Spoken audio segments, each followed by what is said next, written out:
Sometimes the powers or the base of an expression may be in decimal. Okay, so the best approach before solving it is by converting such decimal into fraction. Whenever you see a decimal value in indices, change the decimal to fraction. So let's quickly go to how we can, change decimal to fraction. Well, a decimal number is a number that has a dot.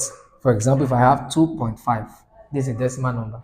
So how do I change this to fraction? Fraction is when you have this over this. Okay, all right. So I'm going to have my division sign. Then where the point is, I'll put 1. Now the numbers after the decimal point will determine the number of 0 down. So now we have only 1 digit after the decimal point here. So that means I'm writing 1 0 here. So I will ignore the points. I will have 25 over 10. So I've changed this from decimal to fraction. I can also have 0 0.025. This is a decimal number. To fraction, I will have over 1. Anywhere you see the point, I put 1. Then this one is 0 0 0. So I will ignore the point. I have 0 0.25. That is the same thing as saying 25 over 1000. What if it is 1.35? What do we say? I'll put this. Whenever I see this one, I put 1, then 0 0. So the answer is going to be, I ignore the point. I have 135 over 100. So the same is applicable to this one here, okay, where we have 0.008. So the first thing to do is to change this to fraction. That would be 0.008. This was what I had before.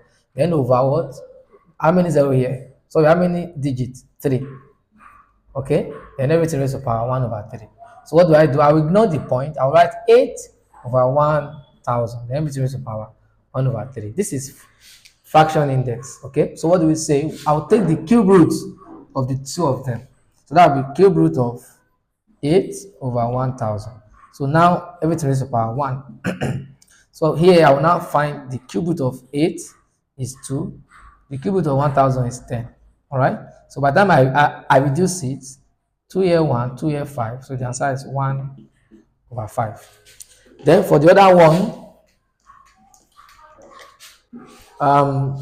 is 0.25 also. So I still need to change this to fraction.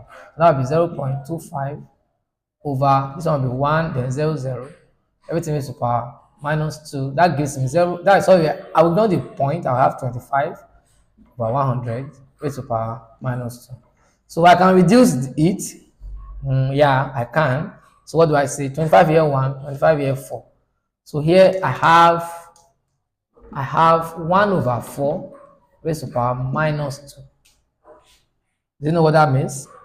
It means this one is negative index. So that will be, you take the reciprocal, 1 over 4, the same thing, but for us to remove the negative value, I do it this way.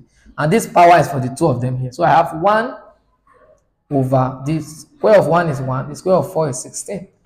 So now sorry. So now I'm having 1 divided by 1 over 16. I can turn this into this. 1 divided, I can change it to this because this one needs to change to multiplication.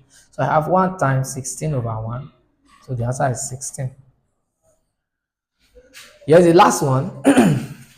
Is now we have been dealing with where the base are decimal numbers. Now the powers decimal here. What do? Don't worry, change it to fraction. So what do? That will be 32. Sorry, my marker is going. 32 raised to power. So I will change the 0.2 over. That will be 1 0. That is 10. So that gives me 32 raised to power 2 over 10. Now I cannot take the 10th root of 32. I have to reduce it, change it to the lowest term. 2 here 1, 2 here 5. So I now have 32 raised to power 1 over 5. So with this, I can take the 5th root of 32, everything raised to power 1. So the 5th root of 32 is 2 raised to power 1, and the answer is 2. So I believe with all this, indices can be simple to you. This is not all. We still have exponential equation, exponential function.